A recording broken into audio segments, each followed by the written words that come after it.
Donald Trump agrees a 2-week ceasefire with Iran as he backs down from his threat to destroy a whole civilization. The American president says the US has already exceeded all military objectives, and Iran has agreed to allow ships to move through the Strait of Hormuz. That news has led to a sharp drop in global oil prices, but it may not have an immediate impact on the cost of fuel.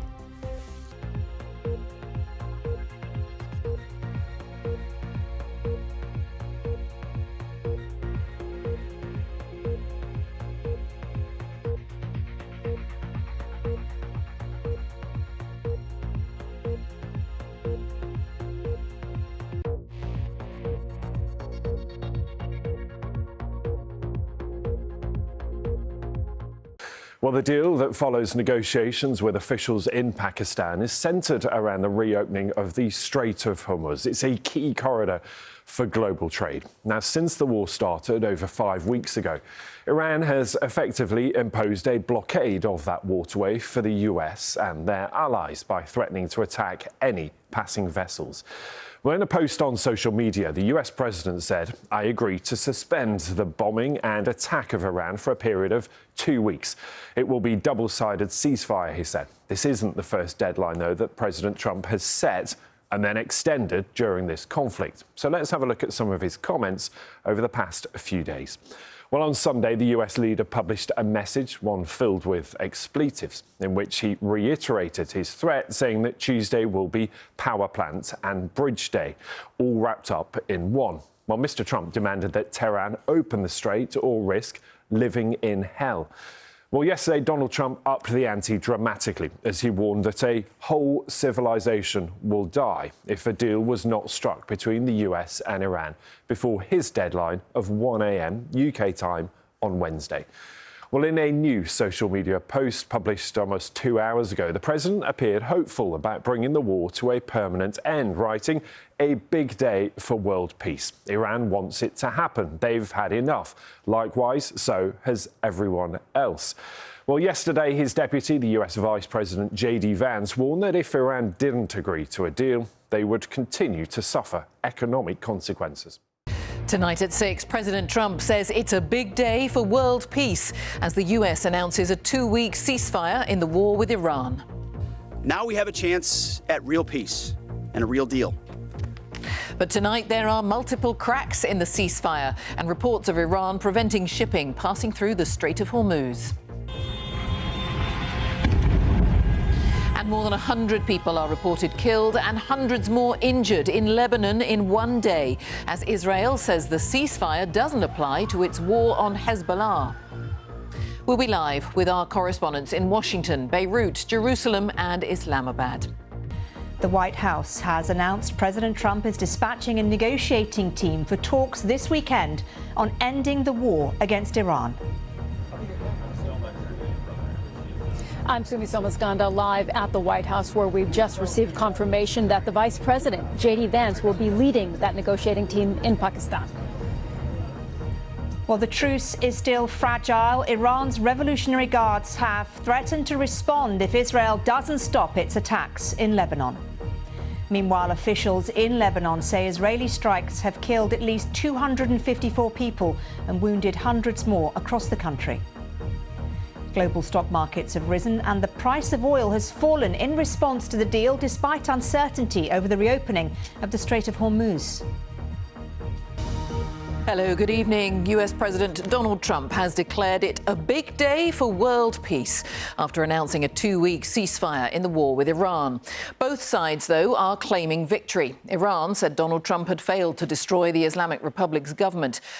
But tonight there are reports of attacks by Iran on Gulf states. The US Vice President J.D. Vance had earlier admitted that the truce was fragile. As part of the ceasefire deal, Iran had said it would reopen the Strait of Hormuz, crucial to the global economy. But ships have since received a warning message from the Iranian Navy that the strait remains closed and that vessels need permission to move through it, saying any ships trying to get into the area will be targeted and destroyed.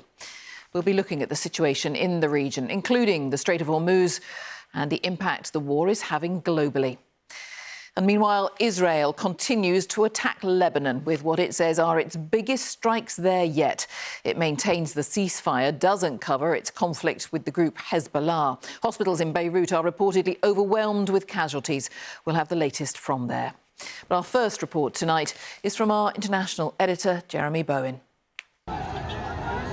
Regime supporters in Tehran celebrated not just its survival and theirs, but also claimed victory, which for them amounts to the same thing.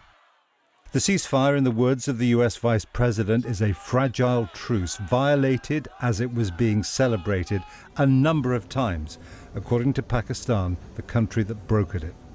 The Iranian regime has proved to be much more resilient than its enemies assumed. The American president and the Israeli prime minister said it would fall when they went back to war on the 28th of February. Now it's going to be a full participant in ceasefire talks in Pakistan, where it will demand concessions that would strengthen its position.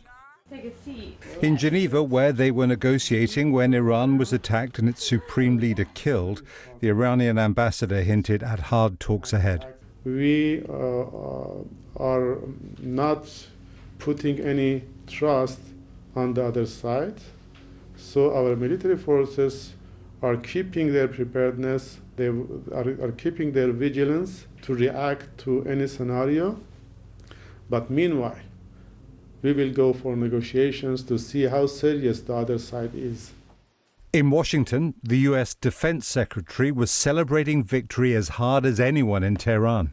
Operation Epic Fury was a historic and overwhelming victory on the battlefield. A capital V military victory. On his Truth Social platform, Donald Trump said it was a big day for world peace, and not just Iran, but everyone else had enough of the war. He talked of an American role in the Strait of Hormuz, an upbeat tone from a president who needs an exit from a war that has not gone the way he had expected. Taco Tuesday, Taco Tuesday, big threats on Monday, then the chickens out Tuesday. And taco was the message on pro-regime social media in Iran. The accusation, Trump always chickens out. Every time he talks tough, it's Taco Tuesday.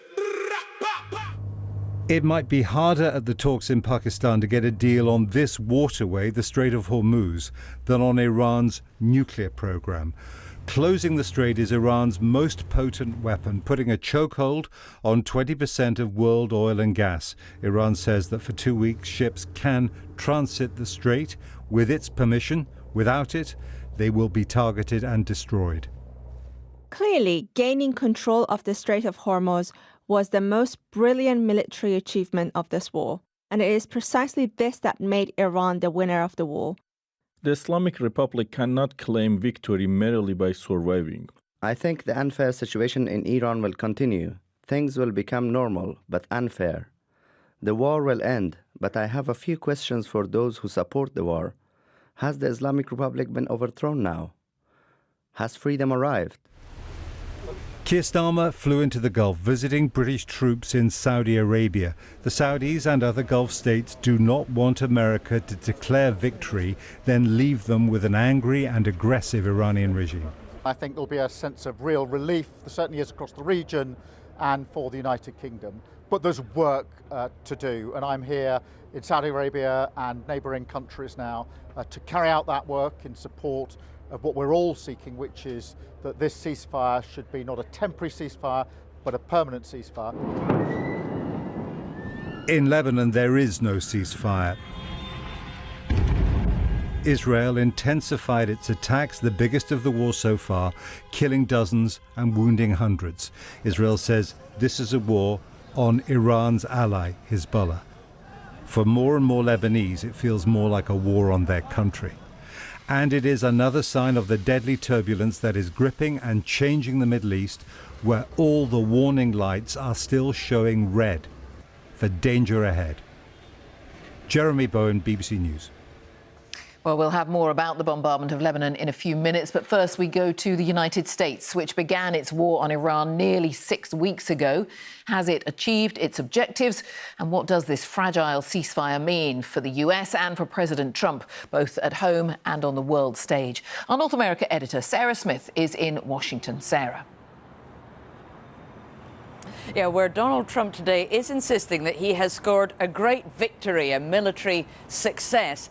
And it is a very sudden change of tone from threatening to kill an entire civilization to declaring a golden age in the Middle East.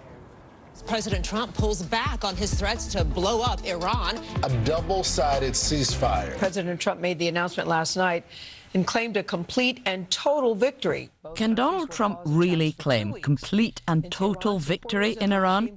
Can he sell this ceasefire as an historic success and declare mission accomplished?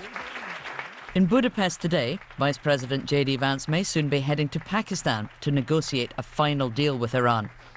He claims Donald Trump has succeeded in what he set out to do. First of all, what the president set out to do was decimate the Iranian military, decimate their ability to wage conventional war. And that military objective, as the president said yesterday, as I said yesterday, has been achieved.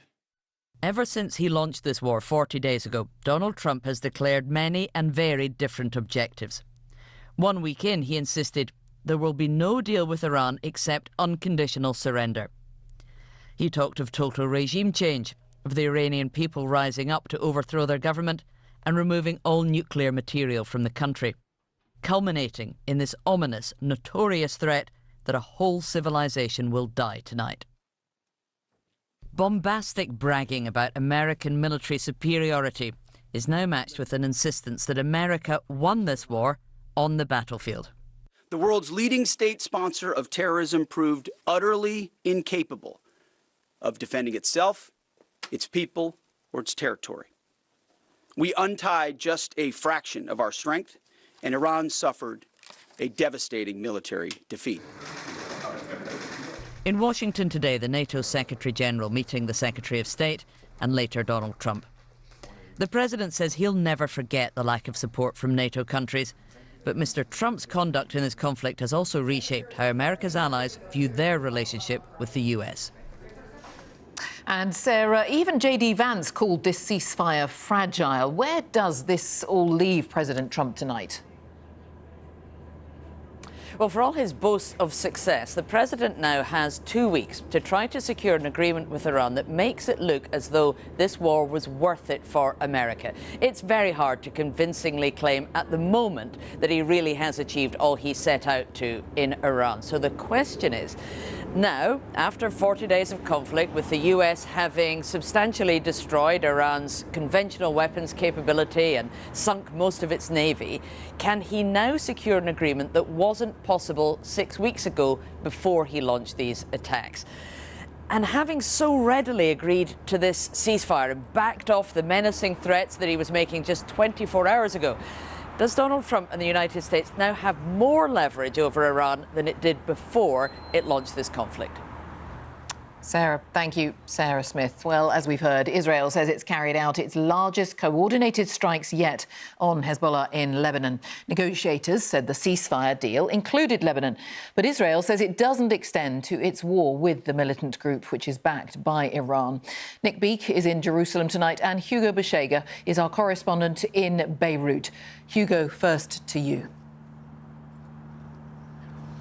Yeah, Jane, and I think one of the questions here tonight is, will the conflict between Israel and Hezbollah derail the ceasefire? Today we saw the heaviest bombardment of Lebanon by Israel in this conflict, and these Israeli airstrikes are continuing tonight, even here in Beirut. Now, the Lebanese authorities are saying more than 100 people have been killed, more than 800 injured. Now, there were no attacks from Hezbollah against Israel today, but the group is now saying that it has the right to respond. And Lebanon's president described what happened here today as a massacre. In Lebanon, there's no ceasefire, and people are picking up the pieces of a broken country. From the air, Israeli bombs have brought more horror and destruction. Amid the rubble, glimpses of lives that have been interrupted. Israel says it is targeting Hezbollah and that the war here isn't over. The airstrikes across Beirut were very powerful, and there's still a lot of work happening there. Hours later, there is a plume of smoke billowing from that location, and There's a lot of destruction, a lot of damage here, which gives us an idea of the power of this attack. Abid's brother was injured in the attack. I came to see my brother here.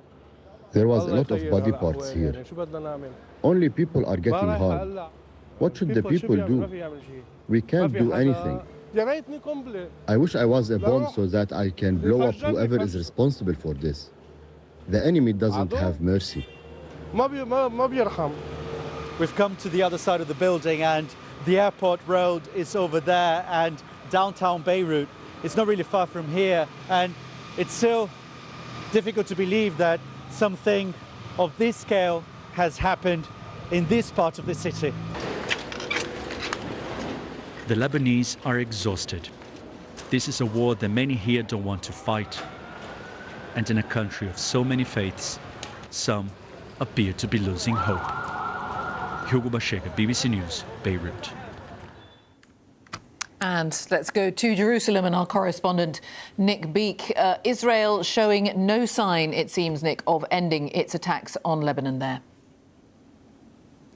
That's absolutely right, Jane. The day started with the Israelis publicly accepting what President Trump was saying about no more attacks on Iran for now, although with very little enthusiasm. But then we saw this intensification of the attack on Hezbollah positions in Lebanon. And here they're phrasing it as the biggest strike on Hezbollah leadership since 18 months ago, when they managed to get those explosives into walkie-talkies and then detonated them as lots of members of Hezbollah were holding them.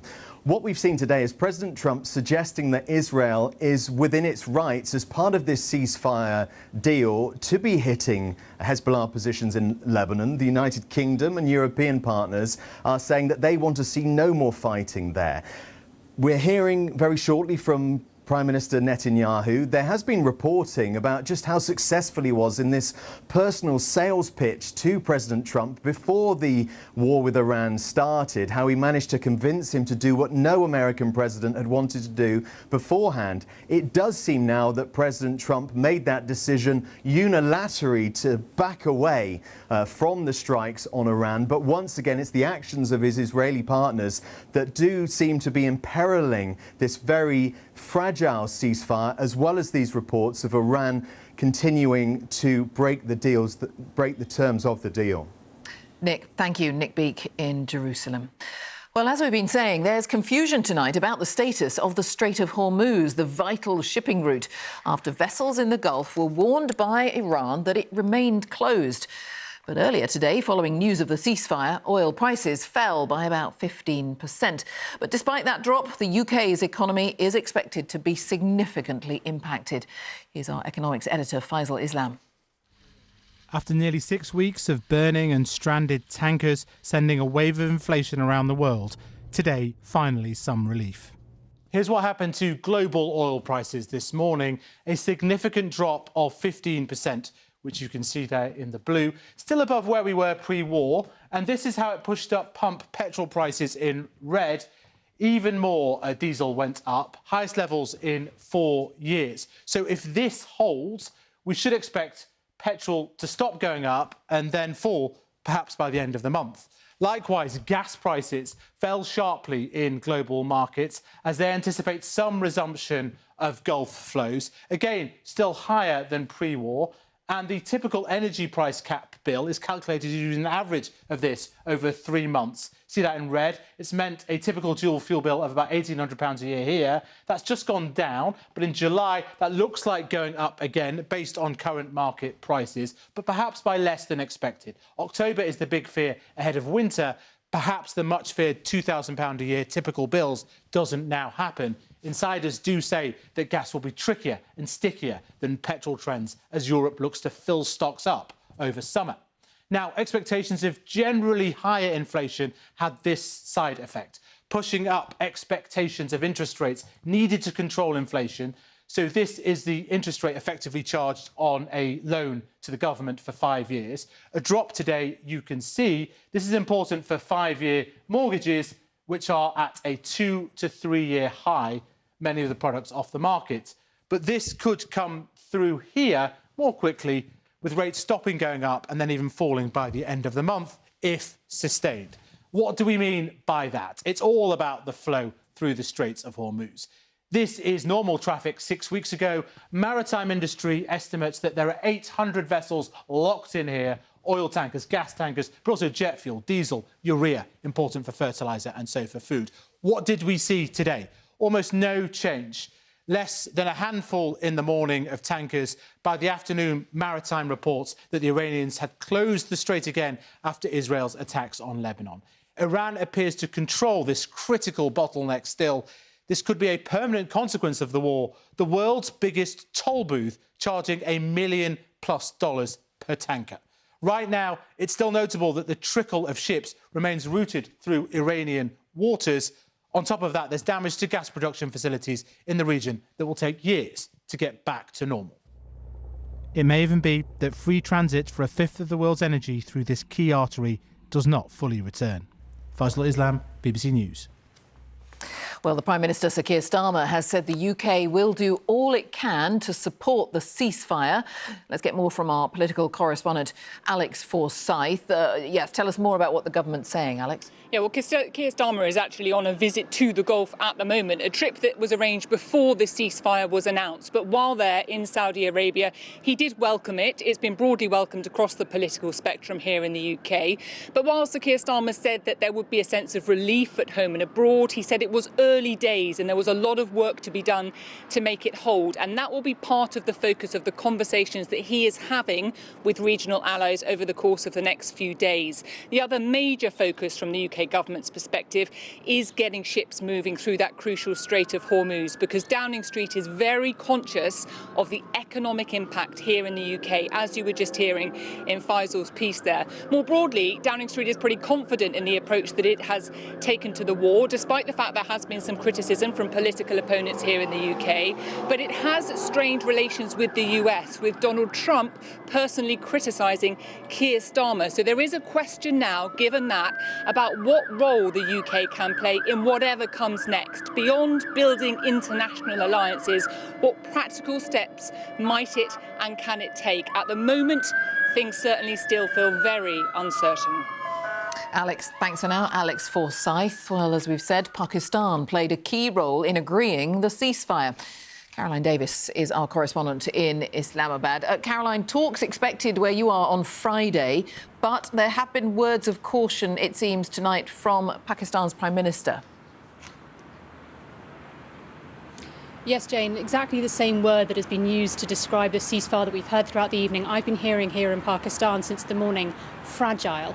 Now, we heard from Pakistan's Prime Minister earlier saying that there had been reports of violations of the ceasefire, and he urged that all parties exercise restraint to allow for diplomacy. Now, the talks and the process for the talks here, the preparations are already underway.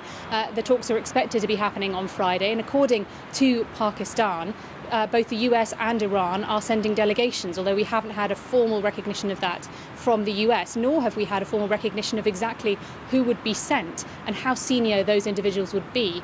Pakistan is not in a position to try to strong-arm either Iran or the US into a deal. That is not something that is expected from the country.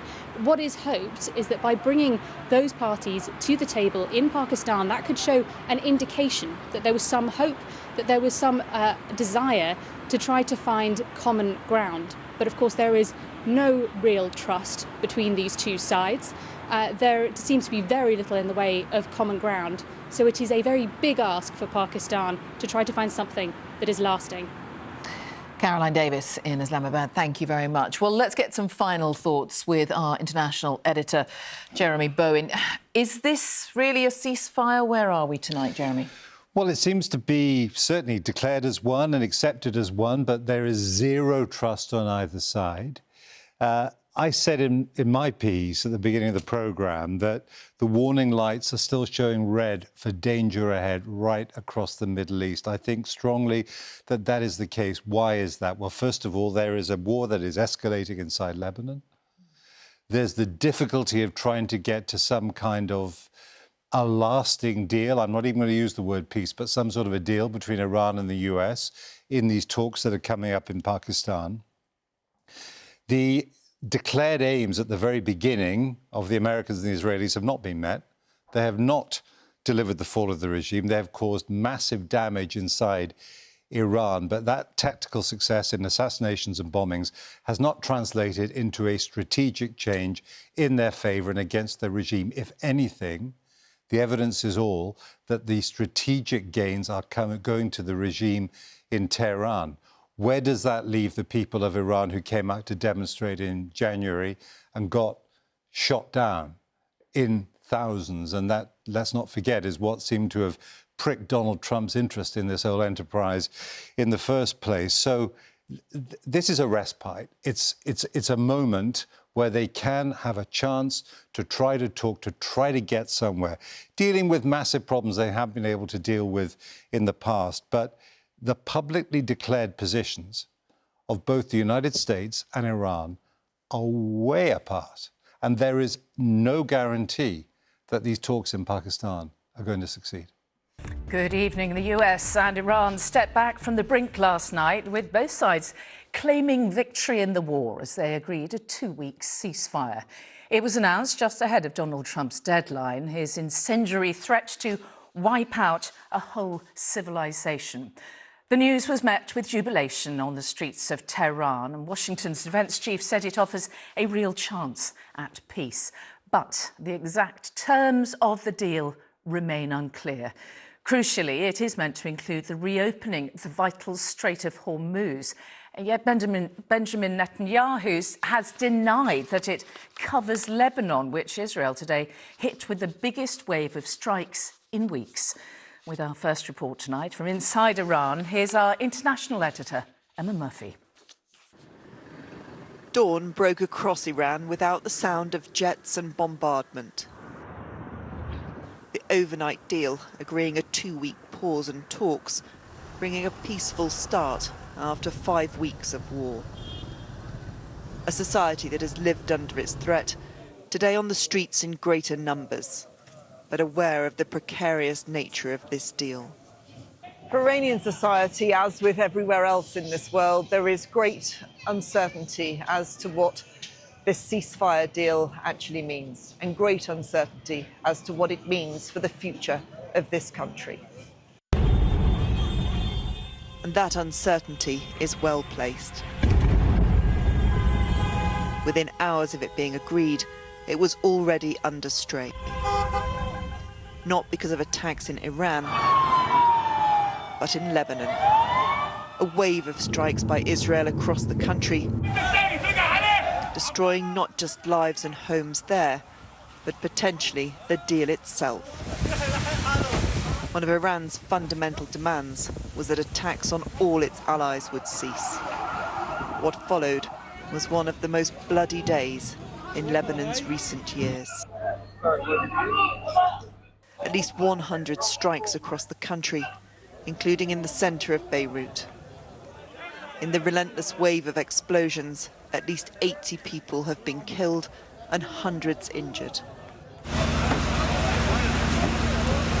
As the search continued in the rubble for those trapped beneath, a source close to Hezbollah told me that should the attacks continue, the Strait of Hormuz will not be opened, ending the wider ceasefire deal. The Iranian government has demanded Pakistan ensures Israel's commitment to the ceasefire. Those attacks came just hours after the official announcement of a deal on Iranian state media. And in a tweet from President Trump, agreeing to hold off on the destructive force being sent tonight to Iran, and subject to the Islamic Republic of Iran agreeing to the complete, immediate and safe opening of the Strait of Hormuz. There was a mixed reaction in Iran itself. Some hardliners protesting that no deal should have been reached. Some concerned that changes they'd hoped for had not materialized. And others relieved that the immediate threat had been alleviated, if only for a short time. I wish the best for the people all over the world. We are optimistic for the future, and prosperity will come for Iranians, I'm sure. It's so painful that people suffer the difficulties, but it will pass, and we pray God for peace. President Trump says for 2 weeks, and I think just these 2 weeks, and have another war in Iran and another country. There is no doubt this war has done damage and claimed lives in Iran, not least the Ayatollah and other senior leaders. The civilian death toll in attacks like this is thought to be near 1,500. But the goals of governmental change, nuclear and missile eradication were not achieved. The Iranian chokehold on the Strait of Hormuz and the world economy was and still is. Even so, the Trump administration is selling victory. President Trump forged this moment. Iran begged for this ceasefire, and we all know it. Operation Epic Fury was a historic and overwhelming victory on the battlefield. A capital V military victory.